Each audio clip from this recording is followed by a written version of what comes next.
Nous sommes au Tchad. L'Assemblée nationale tchadienne vient d'adopter une nouvelle réforme constitutionnelle. La suppression de la limitation du nombre de mandats présidentiels, mais aussi allonger cette durée de 5 ans à 7 ans. Ce qui permettrait au président actuel, Mohamed Idriss Déby, de rester au pouvoir presque à vie.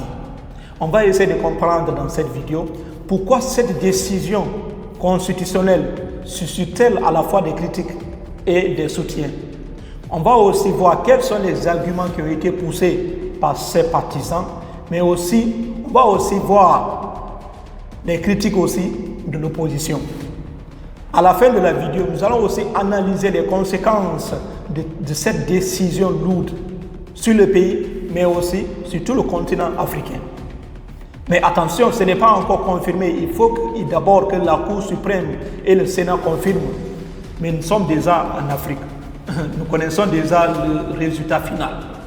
On va analyser ça ensemble. C'est parti. Parcours historique.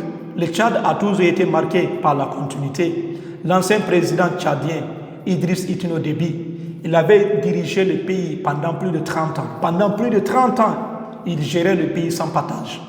Selon quelques partisans de la société civile, l'ancien président Idriss Déby, il est considéré comme un dictateur parce qu'il a géré le pays sans partage. Durant son mandat, il a modifié la constitution à plusieurs reprises et aussi pour d'autres. L'ancien président est un symbole de paix et de stabilité parce que durant son mandat, le Tchad était stable parce qu'aujourd'hui, le Tchad fait face à une instabilité politique et aussi à une menace terroriste parce que c'est un pays sahélien. Après la mort de l'ancien président tchadien Idriss Déby, son fils Mohamed Idriss Déby, il prit le pouvoir. Depuis lors, il prit le pouvoir, promettant d'organiser des élections libres et transparentes. Après les élections présidentielles passées, beaucoup de dialogues nationaux ont été faits et aussi la constitution a été modifiée à plusieurs reprises. Mais il y a une question qui reste centrale. La durée et la limitation du nombre de mandats présidentiels. Le contenu de cette réforme votée. Premièrement d'abord, durée du mandat présidentiel. Elle passe désormais de 5 ans à 7 ans. On allonge, avant c'était 5 ans, maintenant on est passé de 5 ans à 7 ans. Suppression de la limitation. Maintenant c'est illimité. Le président peut se présenter à plusieurs reprises. Avant, personne ne pouvait faire plus de 2 mandats. Oui. Avant, c'était 5 ans. Tu fais tes 2 mandats, ça fait 10 ans, tu pars. Maintenant, avec cette réforme qui n'a pas encore été confirmée, ça va permettre au président actuel de rester au pouvoir presque à vie. Oui. Parce qu'il n'y a plus de limite. Il pourra se présenter à plusieurs reprises. Troisièmement aussi, mandat des députés. Les députés passent de 5 ans à 6 ans. Et aussi, quatrièmement, la création d'un poste de vice-président. Parce que dans beaucoup de pays africains, il n'y a pas un poste de vice-président.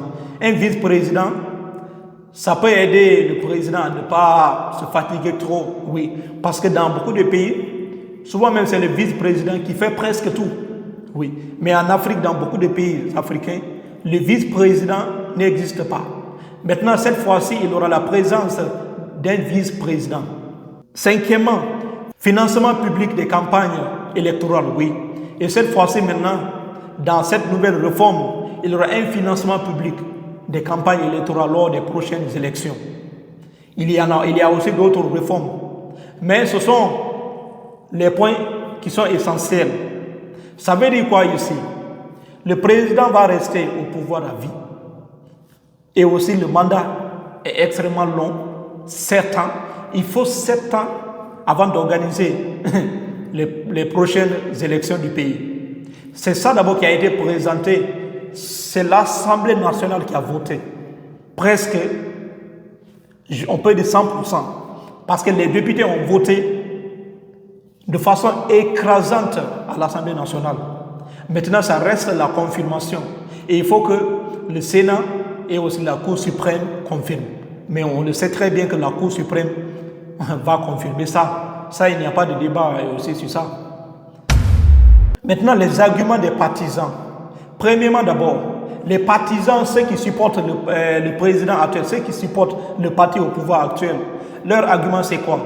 La stabilité politique, surtout même dans une région instable. Pour ces partisans, leur premier argument d'abord, c'est quoi? Avec le président actuel, il est l'unique chef du pays qui peut résoudre le problème national. C'est lui seul qui peut résoudre tous les problèmes auxquels le Tchad est aujourd'hui confronté. Parce que lui, il a une expérience énorme. Et aussi, c'est un homme stratège. Donc, pour eux, c'est une preuve de continuité.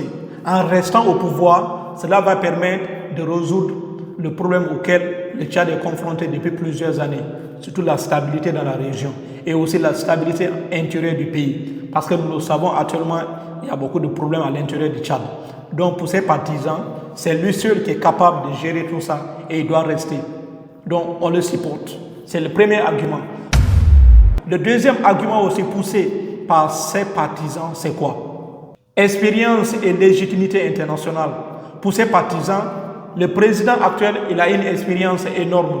Et aussi, il peut facilement convaincre les investisseurs étrangers dans le but de venir investir au pays. Donc il a une expérience non seulement dans l'armée, mais aussi il a une expérience diplomatique. Il peut résoudre tous les problèmes du Tchad à l'international. Il peut convaincre les investisseurs étrangers dans le but de venir investir au pays. Donc ici, il peut participer au dialogue. Donc il doit forcément rester pour continuer l'œuvre de son père. Oui. Le troisième point ici, c'est quoi? La cohérence constitutionnelle. Pour l'Assemblée nationale, surtout pour ses partisans, donner 7 ans au président actuel est justifiable. Pourquoi? Parce qu'aujourd'hui, surtout dans les pays du Sahel, et généralement on donne un mandat très long au président dans le but d'exercer les politiques publiques, dans le but de résoudre tous les problèmes auxquels le pays est confronté, surtout même l'instabilité politique. Et avec ce qui se passe actuellement, menaces terroristes, etc. Donc si on donne un mandat extrêmement long, ça permet au président de travailler énormément et de résoudre le problème d'instabilité politique. Donc ici, un mandat de 5 ans, ça ne suffit pas pour un président qui vient juste d'être élu. Donc ici, il doit rester pendant longtemps pour résoudre les problèmes auxquels le pays est confronté. Donc, ce sont les arguments qui ont été poussés par ces partisans. Mais aussi, ils disent quoi? Ils disent la modification de cette constitution, ce n'est absolument rien. Et le dernier mot reviendra au peuple. C'est le peuple qui va décider dans les urnes. Oui. Si le peuple décidera de ne pas laisser le président se présenter, il n'y a pas de problème. Donc ici, ça ne cause aucun problème de supprimer la limitation du nombre de mandats présidentiels parce que le peuple a le dernier mot. Le peuple pourra sanctionner le président actuel dans les urnes. Oui. Donc ça ne cause aucun problème de supprimer cette limitation du nombre de mandats présidentiels. Ce sont quelques arguments qui ont été poussés par ces partisans. Mais aussi, celui de l'opposition. L'opposition d'abord a critiqué cela. Le premier argument de l'opposition, c'est quoi? L'autoritarisme. La suppression de la limitation du nombre de mandats présidentiels, cela donne une autorisation totale au président de la République d'impliquer, c'est-à-dire d'utiliser la dictature. Parce que si le président est élu sans limite de mandat, cela crée le chaos total dans le pays. Cela risque de se dégénérer. Donc ici, la Constitution doit être respectée. Parce qu'avant son arrivée au pouvoir, avant les élections passées, il avait promis de redonner le pouvoir aux civils et de ne pas modifier la Constitution. Et aujourd'hui, en modifiant cette Constitution, c'est une trahison totale. Parce que c'est une dérive autoritaire. Donc, il doit forcément renoncer à cette modification. C'est d'abord le premier argument poussé aussi par l'opposition. Le deuxième argument poussé par l'opposition, c'est quoi ici? Promesse de transition non tenue. Le président, après la mort de son père, il prit le pouvoir. Il avait promis de donner le pouvoir aux civils sans se présenter. Mais en se présentant, pour l'opposition, c'est une trahison totale. Et surtout aussi, l'opposition voit la situation tchadienne comme une oppression totale des droits de l'homme. Pour eux aujourd'hui, parler, critiquer aujourd'hui le pouvoir en place est extrêmement difficile dans un pays qui est menacé aujourd'hui par les instabilités politiques et aussi par des crises internes. Donc critiquer aujourd'hui le parti au pouvoir est vraiment risqué. Les gens n'osent plus critiquer aujourd'hui le président actuel du Tchad. Et pour l'opposition, ça, ce n'est pas bien du tout. Si le président reste là à vie, cela crée un problème total. Ça veut dire qu'il va gérer le pays à vie. Oui. Et l'opposition craint que le président actuel instaure une dictature totale. Pour l'opposition, ce n'est pas la peine, parce que déjà c'est une trahison totale. Et aussi crainte d'instabilité future. À long terme, cela risque de se dégénérer. C'est ça aussi que l'opposition parle. À long terme, cela risque de se dégénérer totalement. Les gens risquent, la population risque de se lever contre le pouvoir actuel. Pour l'opposition, 2 mandats est vraiment suffisant. Mais aller au-delà de 2 mandats, c'est vraiment exagéré. Ce sont quelques arguments qui ont été poussés par l'opposition. À l'échelle nationale, à court terme, cela peut renforcer le pouvoir en place. Oui, cela peut renforcer le pouvoir et instaurer une stabilité artificielle. Mais à long terme, cela risque de se dégénérer totalement. Parce qu'en Afrique, souvent, quand un président arrive au pouvoir et veut rester à vie, à la fin, le peuple se révolte. Ça risque aussi de se dégénérer totalement. Mais à court terme, ça renforce la légitimité du pouvoir. Mais à long terme, ça peut se dégénérer. Et aussi sur le plan continental, cela risque aussi d'être reproduit à l'étranger, dans d'autres pays aussi, dans les pays voisins. Les autres pays aussi risquent de faire la même chose. Parce que ce qui se passe au Tchad, ça peut aussi se faire aussi dans un autre pays africain. Parce qu'en Afrique, souvent, les politiques se suivent. Ce qui se passe chez mon voisin, ça peut aussi être appliqué aussi chez nous.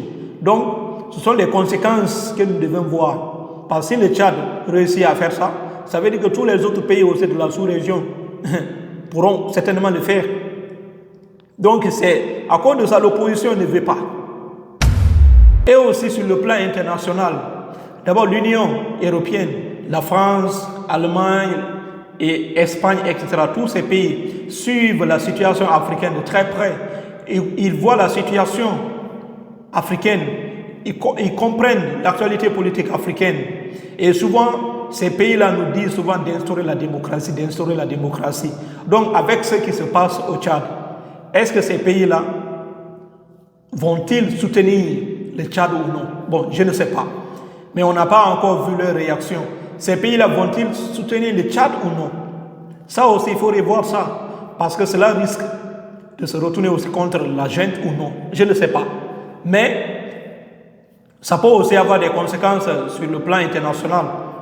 Les pays européens peuvent aussi essayer de réduire leur présence, leur coopération vis-à-vis du Tchad. Donc tout ça aussi, ça fait partie. Ou bien peut-être la France supporte aussi le Tchad dans cette démarche. Bref, je ne sais pas. Mais comprenez juste que cette modification constitutionnelle renforce le pouvoir actuel. Ça permet au pouvoir actuel de rester là presque à vie. Oui. À court terme, ça renforce, mais à long terme, ça peut se dégénérer.